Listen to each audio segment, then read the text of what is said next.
தமிழக காவல்துறையில் சிறப்பாக பணியாற்றும் காவலர்களுக்கு குடியரசுத் தலைவர் மற்றும் முதலமைச்சரின் பெயரிலான காவல் பதக்கங்கள் வழங்கும் விழா சென்னையில் நடைபெற்றது.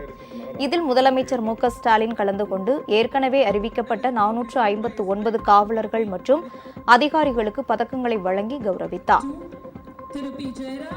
விழாவில் பேசிய முதலமைச்சர், சட்டம் ஒழுங்கை பாதுகாப்பதில் இந்தியாவிலேயே முன்னணி மாநிலமாக தமிழகம் விளங்குவதால் தொழில் வளர்ச்சி உள்ளிட்ட அனைத்து குறியீடுகளிலும் நம் மாநிலம் முதன்மை இடத்தை பெற்று வருவதாக கூறினார்.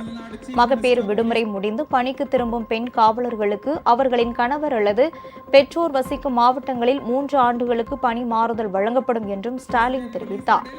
இந்த நடைமுறை உடனடியாக செயல்பாட்டுக்கு வரும் என்றும் முதல்வர் அறிவித்தார்.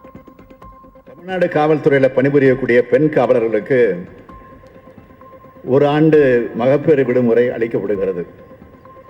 இந்த விடுமுறை முடிந்து அவங்க பணிக்கு திரும்பும்போது அவங்க குழந்தைகளை பராமரிக்கிறதுல பல சிரமங்கள் ஏற்பட்டது தொடர்பாக தொடர்ந்து அவங்க கோரிக்கை வச்சுக்கிட்டு வராங்க. அவங்க கோரிக்கை ஏற்று மகப்பேறு விடுமுறையில் இருந்து பணிக்கு திரும்பும் பெண் காவலர்களுக்கு அவங்க பணி மூப்புக்கு விலக்களித்து அவங்களுடைய பெற்றோர்களோ அல்லது கணவர் வீட்டை சார்ந்தவர்களோ வசிக்கக்கூடிய மாவட்டங்களுக்கு அடுத்த 3 ஆண்டுகளுக்கு பணிமாறுதல் வழங்க அரசு முடிவு செஞ்சிருக்கிறது என்பதை மகிழ்ச்சியோடு தெரிவிச்சுக்கிறேன். உங்கள் ராஜ் நியூஸ் தொலைக்காட்சியில் திங்கள் முதல் வெள்ளி வரை தினந்தோறும் பிற்பகல் 2 மணிக்கு உங்கள் பகுதியில் உள்ள குறைகளை நேரலையில் தெரிவிக்கும் புகார் பெட்டி நிகழ்ச்சி. பங்கு பெறுங்கள், பயனடையுங்கள், காணத் தவறாதீர்கள்.